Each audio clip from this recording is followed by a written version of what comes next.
ಪೂಜ್ಯರಲ್ಲಿ ತಮ್ಮೆಲ್ಲರಲ್ಲಿ ಪ್ರಣಾಮಗಳು. ಅಲ್ಲಮ ಪ್ರಭುದೇವರು ಯೋಗಿಗಳು, ಅನುಭಾವಿಗಳು, ಅತ್ಯಂತ ಆದರಕ್ಕೆ ಪಾತ್ರರಾದವರು. ಆಗಿನ ಕಾಲದಲ್ಲಿ ಬಸವಣ್ಣನವರು, ಉಳಿದೆಲ್ಲ ಶರಣರು ಅಷ್ಟೇ ಅಲ್ಲ, ಆಗಿನ ಕಾಲದ ಯೋಗಿಗಳು ಎಲ್ಲರೂ ಅಲ್ಲಮ ಪ್ರಭುಗಳನ್ನು ಬಹಳ ಗೌರವಿಸಿದರು. ಅವರೆಲ್ಲರಿಗೆ ಅವರು ಪೂಜ್ಯ ಆಗಿದ್ದರು. ಅಂಥ ಅಲ್ಲಮ ಪ್ರಭುಗಳು, ಅವರ ಜೀವನ ಅಷ್ಟೇ ನಿರ್ಮಲ. ಎಷ್ಟು ನಿರ್ಮಲ ಅಂದರೆ ಬೆಳಕಿದ್ದಂಗೆ, ಬಯಲಿದ್ದಂಗೆ. ಬೆಳಕು ಹೊಲಸಾಗೋದಿಲ್ಲ, ಬಯಲು ಹೊಲಸಾಗೋದಿಲ್ಲ. ಯಾವಾಗಲೂ ಶುದ್ಧ ಶುದ್ಧ ಅಂಥ ಬಯಲ ವ್ಯಕ್ತಿತ್ವ ಅಲ್ಲಮ ಪ್ರಭುಗಳದು. ಅಂಥ ಒಬ್ಬ ಮಹಾನುಭಾವ ಈ ಜಗತ್ತಿನಲ್ಲಿ ಹೀಗೆ ಚರಿಸಿ ಎಲ್ಲವನ್ನ ನೋಡಿದವರು, ತಮ್ಮ ಮಾತುಗಳಲ್ಲಿ ಎಲ್ಲವನ್ನ ಮೂಡಿಸಿದವರು. ಅವರ ಮಾತು ಅತ್ಯಂತ ಅರ್ಥಪೂರ್ಣ. ತಾತ್ವಿಕ ಮಾತುಗಳಿರಲಿ, ನೈತಿಕ ಮಾತುಗಳಿರಲಿ, ಸಾಧನೆಗೆ ಸಂಬಂಧಪಟ್ಟ ಮಾತುಗಳೇ ಇರಲಿ, ಎಲ್ಲವೂ ಬೆಲೆಯುಳ್ಳ ಮಾತುಗಳು. ಅಂಥ ಅಲ್ಲಮ ಪ್ರಭುದೇವರು ಅವರು ವಿಶ್ವವನ್ನು ಕುರಿತು, ವಿಶ್ವ ಮೂಲ ವಸ್ತುವನ್ನು ಕುರಿತು ಒಂದು ಸಣ್ಣ ಮಾತು ಹೇಳಿದರು. ಬಹಳ ಚಿಕ್ಕದು, ಆದರೆ ಏನೆಲ್ಲ ತುಂಬಿಕೊಂಡದ್ದು. ನಾವು ಜಗತ್ತನ್ನು ವರ್ಣಿಸ್ತೇವೆ, ಗ್ರಂಥಗಳಲ್ಲಿ ಮೂಡಿಸ್ತೇವೆ ಅಷ್ಟು. ಆದರೆ ಅಲ್ಲಮ ಪ್ರಭುಗಳು ಒಂದು ಎರಡು ಮಾತುಗಳಲ್ಲಿ ಇಡೀ ವಿಶ್ವದ ಚಿತ್ರಣವನ್ನು ಇಡ್ತಾರೆ. ವಿಶ್ವದ ಮಹಾಮೂಲ ವಸ್ತುವಿನತ್ತ ನಮ್ಮ ಲಕ್ಷ್ಯವನ್ನು ಸೆಳೀತಾರೆ. ಅಷ್ಟು ಆ ಮಾತು. ಆದಿ ಅನಾದಿ ಇಲ್ಲದಂದು, ಸೂರ್ಯ ಚಂದ್ರ ಇಲ್ಲದಂದು, ಭೂಮಿ ಧರೆ ಆಕಾಶ ಇಲ್ಲದಂದು, ಗುಹೇಶ್ವರ ನೀನು ನಿರಾಳ. ಎಷ್ಟು ಚಂದದ ಇಷ್ಟ ವಚನ ಇದು. ಬೀಜ ಎಷ್ಟು, ಆಲದ ಮರದ ಬೀಜ ಎಷ್ಟು, ಒಂದಿಷ್ಟು. ಆದರೆ ಆ ಬೀಜದಾಗಿಂದ ಬರೋ ಆ ಮರ ನೋಡಬೇಕು, ಎಷ್ಟು ವಿಸ್ತಾರ, ಎಲ್ಲದಕ್ಕೂ ಆಸರೆ, ಅಷ್ಟು ವಿಸ್ತಾರ.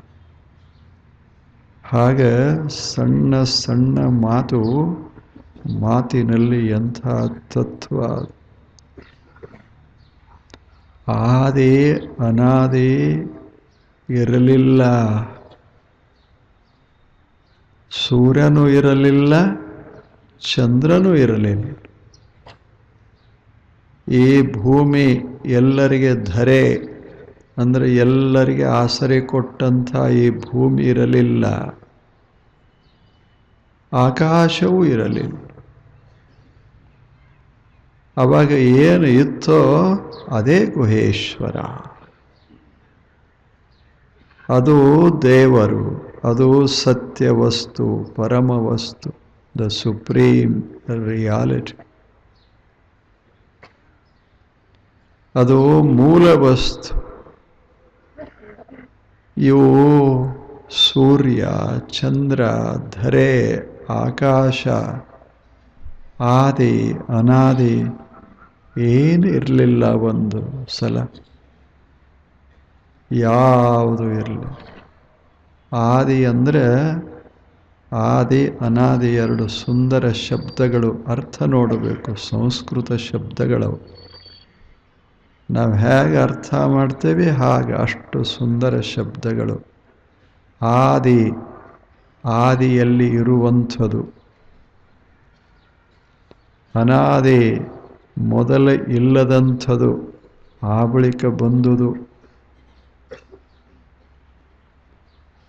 ಮೊದಲ ಯಾವುದದ ವಿಶ್ವ. ಇದು ಈ ವಿಶ್ವ ರೂಪಗೊಂಡದಲ್ಲ, ಇಷ್ಟೆಲ್ಲ ವಸ್ತುಗಳಾಗಿ ಕಂಡದಲ್ಲ. ಇದೆಲ್ಲ ಅನಾದಿ, ಅಂದರೆ ಮೊದಲು ಇರಲಿಲ್ಲ. ಇದು ಯಾವ ವಸ್ತುಗಳು ಭಿನ್ನ ಭಿನ್ನವಾಗಿ ಕಾಣುವ ವಸ್ತುಗಳು ಇರಲಿಲ್ಲ. ಆವಾಗ ಒಂದು ವಸ್ತು ಇತ್ತು, ಅದೇ ಆದಿ. ಅದಕ್ಕೆ ಕಾರಣ ಅಂತ ಕರೀತಾರೆ. ಯಾವುದು ಆದಿಯೋ ಅದು ಕಾರಣ, ಯಾವುದು ನಂತರ ಬಂದಿತೋ ಅದು ಕಾರ್ಯ. ಈಗ ಮಣ್ಣ ಅದ, ಮಣ್ಣ ಇದು ಮೊದಲೇ ಅದ. ಒಂದು ಮನೆ ಕಟ್ತೇವೆ, ಮನೆ ನಂತರ ಬಂತು. ಮೊದಲ ಮಣ್ಣ ಆದಿ, ಆ ಬಳಿಕ ಇದು ಮನೆ ಅನಾದಿ, ಅಂದರೆ ಮೊದಲ ಆದಿಯೊಳಗೆ ಇರಲಿಲ್ಲ. ಮೊದಲ ಇಲ್ಲ, ಆ ಬಳಿಕ ಕಾಣಬಂತು ಮನೆ. ಮೊದಲ ಇತ್ತು ಮಣ್ಣ, ಅದಕ್ಕೆ ಆದಿ ಅನಾದಿ. ಹೆಂಗೆ ಇಲ್ಲಿ ಅಂತೇವಲ್ಲ, ಹಾಗೆ ಇಡೀ ವಿಶ್ವದ ಇದೇನು ಜಗತ್ತದಲ್ಲ, ಜಡ ಜಗತ್ತು ಅಂತಾರೆ ಇದಕ್ಕೆ. ಇದು ವಿಶಾಲವಾದ ಜಗತ್ತು.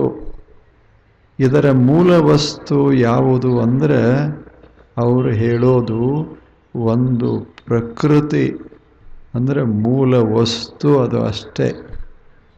ಪ್ರಾಕೃತ ವಸ್ತು ಅಂಥದೊಂದು ಮೂಲ ವಸ್ತು ಅದ. ಆ ಬಳಿಕ ಈ ಜಗತ್ತು ಕಾಣಬರ್ತದೆ. ಈಗ ಅಲ್ಲಮರ ಹೇಳ್ತಾರೆ, ಇವು ಎರಡೂ ಇರಲಿಲ್ಲ. ಮಣ್ಣನೂ ಇರಲಿಲ್ಲ, ಮನಿನೂ ಇರಲಿಲ್ಲ. ಮಣ್ಣೂ ಇರಲಿಲ್ಲ, ಗಡಿಗೆನೂ ಇರಲಿಲ್ಲ, ಆದಿನೂ ಇಲ್ಲ, ಅನಾದಿನೂ ಇಲ್ಲ. ಹಾಗೆ ಜಗತ್ತಿನ ಮೂಲ ವಸ್ತು ಮ್ಯಾಟರ್, ಅದು ಇರಲಿಲ್ಲ, ಪ್ರಕೃತಿ ಇರಲಿಲ್ಲ. ಆ ಬಳಿಕ ಪ್ರಕೃತಿಯಿಂದ ನಿರ್ಮಾಣವಾದ ಈ ವಸ್ತು ಸಂಚಯ ಸಮೂಹ ಇರಲಿಲ್ಲ. ಅಂಥ ಆ ಕಡೆ ಒಂದಿಷ್ಟು ಲಕ್ಷ್ಯ ಎಲ್ಲ ಅದಲ್ಲ, ಇದೆಲ್ಲವೂ ಅದ ಏನು ನಮಗೆ ಕಣ್ಣಿಗೆ ಕಾಣಿಸ್ತದ. ಇದೆಲ್ಲ ಜಗತ್ತು ಈ ಕಣ್ಣಿಗೆ ಕಾಣಿಸದೆ ಸೂಕ್ಷ್ಮ ವಸ್ತುವಾಗಿ ಏನು ಇರ್ತದೆ, ಅದಕ್ಕೆ ಜಗತ್ತಿನ ಮೂಲ ವಸ್ತು ಅಂತೆ. ಅದಕ್ಕೆ ಶಕ್ತಿ, ಅದು ಅದ್ಭುತವಾದದ್ದು. ಅದೇ ಹೀಗೆ ರೂಪ ತಾಳೆ ಜಗತ್ತಿನ ವಿವಿಧ ವಸ್ತುಗಳಾಗಿ ಮಾರ್ಪಡ್ತದೆ, ಮತ್ತೆ ತನ್ನಷ್ಟಕ್ಕೆ ತಾನಿರ್ತದೆ. ಇವು ಎರಡೂ ಇರಲಿಲ್ಲ. ಕಾರಣವೂ ಇಲ್ಲ, ಕಾರ್ಯವೂ ಇಲ್ಲ. ಕಾರಣವೂ ಇಲ್ಲ, no cause primordial, no effect the world, ಎರಡೂ ಇರಲಿಲ್ಲ. ಅಂಥ ಸುಮ್ಮನೆ ಕಲ್ಪನಾ ಮಾಡಿ, ಎರಡೂ ಇರಲಿಲ್ಲ. ಸಂಖ್ಯಾ ಉದಾಹರಣೆಗಾಗಿ, ಸಂಖ್ಯೆಯಲ್ಲಿ ಎರಡು ಪ್ರಕಾರಗಳು ಇಲ್ಲ, ತಮಗೆಲ್ಲ ಗೊತ್ತದೆ. ಒಂದು ಬೆಸ, ಒಂದು ಸರಿ. ಸರಿ ಸಂಖ್ಯೆಯೂ ಇರಲಿಲ್ಲ, ಬೆಸ ಸಂಖ್ಯೆಯೂ ಇರಲಿಲ್ಲ. ಅಂದ್ರೆ ಏನಿತ್ತು? ಶೂನ್ಯ. ಬೆಸನೂ ಇಲ್ಲ, ಸರಿನೂ ಇಲ್ಲದ ಬಳಿಕ ಉಳಿಯೋದೇನು? ಶೂನ್ಯ. ಅದ ಮೈನಸ್ ಇದ್ರೂ ಶೂನ್ಯ, ಪ್ಲಸ್ ಇದ್ರೂ ಶೂನ್ಯ. ಅಲ್ಲಿ ಪ್ಲಸ್ ಮೈನಸ್ ಅಂತ ಏನು ನಾವು ಹೇಳ್ತೇವೆ, ಅಧಿಕ ಗುಣ, ಎರಡೂ ನಿಷ್ಕ್ರಿಯ. ಗಣಿತ ಎಷ್ಟು ಚಂದಿರ್ತದೆ. 3 ಇದು ಬೆಸ, 4 ಇದು ಸರಿ. ಇಡೀ ಸಂಖ್ಯಾ ಬೇಕಾದ ತಗೊಳ್ಳಿ, 9 ಬೆಸ, 8 ಸರಿ, 10 ಸರಿ, 11 ಬೆಸ. ಬೆಸನೂ ಇಲ್ಲ, ಸರಿ ಇಲ್ಲ ಅಂದ್ರೆ ಏನು? ಎರಡು ಹೋದು, ಇರುವೆ ಎರಡೇ. ಎರಡೂ ಹೋದ ಬಳಿಕ ಏನು ಉಳಿತದೆ? ಶೂನ್ಯ ಉಳಿತದೆ. ಶೂನ್ಯ ಉಳಿತದೆ. ಅದನ್ನು ಎಣಸಕ್ಕೆ ಬರೋದಿಲ್ಲ. V cannot count it. V cannot increase it R decrease it. ಅದನ್ನು ಏರ್ಸಾಕೂ ಬರಂಗಿಲ್ಲ, ಇಳಿಸಾಕೂ ಬರಂಗಿಲ್ಲ. ನೀವು ಅದನ್ನು ಭಾಗಾಕಾರ ಮಾಡಿ 2 ಮಾಡ್ತೀವಿ ಅಂದ್ರೆ ಇಲ್ಲ, ಗುಣಾಕಾರ ಮಾಡಿ ಹೆಚ್ಚು ಮಾಡ್ತೀವಿ ಅಂದ್ರೆ ಇಲ್ಲ, ಕಳೆಯೋದು ಇಲ್ಲ, ಕೂಡಿಸೋದು ಇಲ್ಲ. ಎಲ್ಲವೂ ಶೂನ್ಯ ಆಗ್ತದೆ, ಅದು ಸುಸ್ಥಿರ. ಹಾಗೆ ಅಲ್ಲಮ ಪ್ರಭುಗಳು ಹೇಳೋದು, ಆದಿ ಇಲ್ಲ, ಅನಾದಿ ಇಲ್ಲ. ಅದನ್ನೇ ಮುಂದೆ ಆದಿಯಲ್ಲಿ ಆದಿ ಇಲ್ಲ, ಅನಾದಿ. ಆ ಬಳಿಕ ಬಂದದ್ದು ಯಾವುದು? ಸೂರ್ಯ, ಚಂದ್ರ ಬಂದ, ನಕ್ಷತ್ರಗಳು ಬಂದು, ಇವೆಲ್ಲ ಮೂರ್ತಗೊಂಡ ವಸ್ತುಗಳು. ಯಾವಾಗಲೂ ಇರಲಿಲ್ಲ. ಆ ಬಳಿಕ ನಿರ್ಮಾಣ ಆಗಿ ಬಂದು, ಕಾಣಬಂದು. ಆದ್ದರಿಂದ ಇವುಗಳಿಗೆ ಏನಂತಾರೆ? ಪರಿಣಾಮಗಳು, ಕಾರ್ಯಗಳು. ಇದೆಲ್ಲ ಜಗತ್ತು ನಾವೇನು ಕಾಣ್ತೇವೆ, ಇದೆಲ್ಲ ಕಾರ್ಯ ಜಗತ್ತು. ಧರೆ ಆಕಾಶ ಇಲ್ಲದಂತು. ಈ ಭೂಮಿನೂ ಇಲ್ಲ, ಆಕಾಶವೂ ಇರಲಿಲ್ಲ. ಭೂಮಿನೂ ಇಲ್ಲದ, ಆಕಾಶವೂ ಇಲ್ಲದ, ಸೂರ್ಯ ಇಲ್ಲದ, ಚಂದ್ರ ಇಲ್ಲದ, ಕಾರ್ಯವೂ ಇಲ್ಲದ, ಕಾರಣವೂ ಇಲ್ಲದ ಒಂದು ಮಹಾಮೂಲ ಸತ್ಯ ಮೊದಲಿತ್ತು. ಅದೇ ಶೂನ್ಯ ಸತ್ಯ. ಅದಕ್ಕೆ ನಮ್ಮ ಭಾವ, ನಾವು ಭಾವವಂತರು, ಭಕ್ತಿ ಭಾವವಂತರು, ಅದಕ್ಕೆ ಕರೆದೇವಿ ದೇವರು ಅಂತ. ದೇವ ಅನ್ನುವ ಶಬ್ದ ಎಷ್ಟು ಚಂದದ. ದೇವರಂದ್ರೆ ಏನಲ್ಲ, ಕೈಯ, ಕಾಲ, ಕಣ್ಣ, ಕಿವಿ ಏನಾರೇ ಇದ್ದದ್ದಂತ ಶಬ್ದ ಇಲ್ಲಲ್ಲೇ. ದೇವ ಅಂದ್ರೆ ಬೆಳಕ. ಸಂಸ್ಕೃತದಲ್ಲಿ ದೇವ ಅಂದ್ರೆ ಸ್ವಚ್ಛ ಬೆಳಕು. ಬರೀ ಬೆಳಕ. ಬೆಳಕಿಗೆ ಕೈ ಇಲ್ಲ, ಕಾಲಿಲ್ಲ, ಏನಿಲ್ಲ. ಆದರೆ ಬೆಳಕಿಲ್ಲಂದ್ರೆ ಏನೂ ಕಾಣೋದು ಇಲ್ಲ. ಹೌದಲ್ಲ ಹೇಳಿ? ಬೆಳಕು ಹೋಯ್ತು, ಏನಿಲ್ಲ. ಬರೇ ಇದೇ ಬೆಳಕಲ್ಲ, ಅದು ಅದ್ಭುತವಾದ ದಿವ್ಯ ಬೆಳಕ. ಅದೇನು ಡಿವೈನ್ ಲೈಟ್ ಅಂತ ಕರಿತೇವಿ, ಅದು ಅದ್ಭುತವಾದ ಬೆಳಕ, ಪವಿತ್ರವಾದ ಬೆಳಕ, ದಿವ್ಯ ಪ್ರಕಾಶ. ಅದಕ್ಕೆ ಏನೂ ಇಲ್ಲ, ಅದಕ್ಕೆ ಅವಯವಗಳಿಲ್ಲ. ಅದರಲ್ಲಿ ಇಂದ್ರಿಯಗಳಿಲ್ಲ, ಯಾವುದೂ ಇಲ್ಲ. ಆದರೆ ಎಲ್ಲವನ್ನ ಬೆಳಗ್ತಾ ಇದೆ. ಎಷ್ಟು ಛಲೋ ಇಲ್ಲ! ಭಾರತೀಯರ ಅದ್ಭುತ ಸಂಶೋಧನಾ ಇದು. ಪಾಶ್ಚಿಮಾತ್ಯರು ಬೆರಗಾಗಿ ನೋಡಿದರು ಭಾರತೀಯರದ್ದು. ಏನು ಹೇಳ್ತಾರೆ ಋಷಿಗಳು 4-6 ಸಹಸ್ರ ವರ್ಷಗಳ ಹಿಂದೆ ವರ್ಣಿಸಿದರು. ಅಸದೇವ ಇದಮಾಸೀತ್, ಏನೂ ಇರಲಿಲ್ಲ ಅನ್ನೋದು ಇತ್ತು. ಎಷ್ಟು ಚಂದ ಹೇಳಿದ. ಏನೂ ಇರಲಿಲ್ಲ ಅನ್ನೋದಿತ್ತು. ಎಷ್ಟು ಮಸ್ತದೆ. ನಾವು ಶೂನ್ಯವನ್ನು ಬರಿಬೇಕಾಗಿಲ್ಲ. ಇವೆರಡೂ ತೆಗೆದು ಬಿಟ್ಟರೆ ಉಳಿದದ್ದ ಶೂನ್ಯ. ಎರಡೂ ಇಟ್ಟರು ಸಹಿತ ಶೂನ್ಯ. ಹಂಗೆ ಅದನ್ನು ಅಳಿಸೋಕ್ಕೂ ಬರಂಗಿಲ್ಲ, ಬರೆಯೋಕ್ಕೂ ಬರಂಗಿಲ್ಲ. ಆದಿನೂ ಅಲ್ಲ, ಅನಾದಿನೂ ಅಲ್ಲ. ಆದಿ ಅನಾದಿಗಳಿಗಿಂತ ಹಿಂದೆ ಇರುವ ಪರಮ ಸತ್ಯ ಅಂತದ ಕರೀತಾರೆ. ಅದು ಅವಿನಾಶಿ, ಅಲ್ಲಿ ಕಾಲ ಇಲ್ಲ. ಎಂಥದಕ್ಕೆ ಗುಹೇಶ್ವರ ಅಂತ ಹೇಳಿ ಅಲ್ಲಮ ಪ್ರಭುಗಳು ಒಂದು ಸಣ್ಣ ಶಬ್ದ ಬಳಸ್ಯಾರೆ, ನಿರಾಳ. ಎಷ್ಟು ಚಂದದ ಸುಂದರವಾದ ಶಬ್ದ. ಸಂಸ್ಕೃತ ಇದು. ನಿರಾಳ್, ನಿರಾವಿಲ, ನಿರಾಳ್. ಅಲ್ಲಿ ಏನೇನೂ ಇಲ್ಲ. ಆವಿಲ ಅಂದರೆ ಏನರೇ ಇರೋದು, ಮಲಿನ ಇರೋದು. ನಿರಾವಿಲ ಅಂದರೆ ಸ್ವಚ್ಛ, ಸ್ವಚ್ಛ, ಏನಿಲ್ಲ, ಏನೇನೂ ಇಲ್ಲ. ಅದು ನಿರಾವಿಲ, ಅದೇ ದೇವರು. ಅದು ಗುಹೇಶ್ವರ.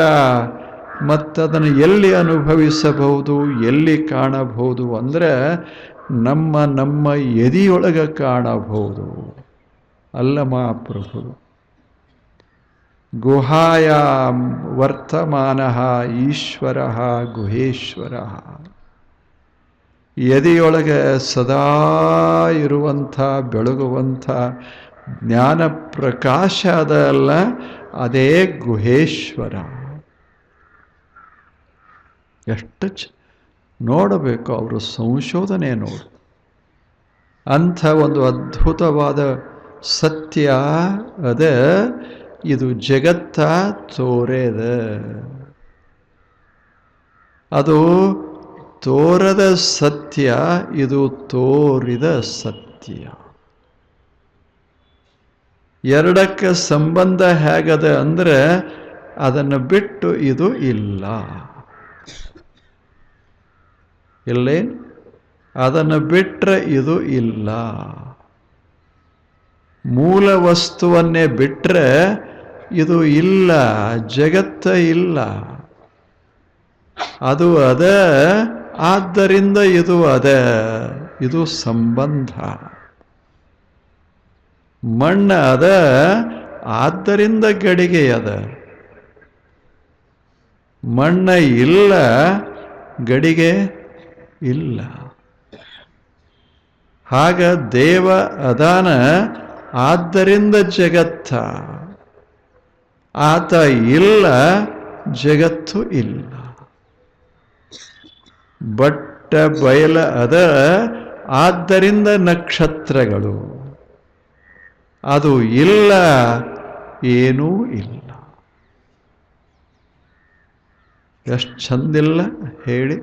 ಇದು ದೇವರು. ಮತ್ತು ಈ ಜಗತ್ತೇನು?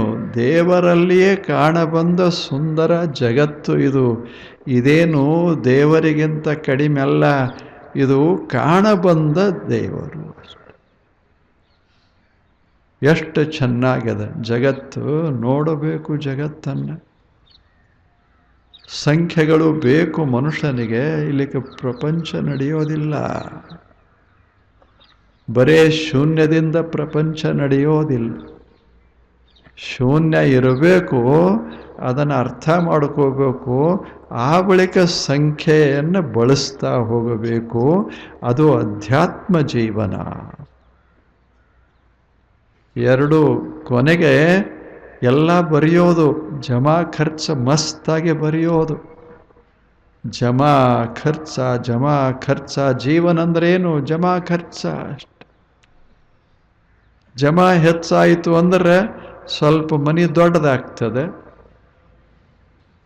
ಮನೆ ಮುಂದೆ ಒಂದು ಗಾಡಿ ಬರ್ತದೆ.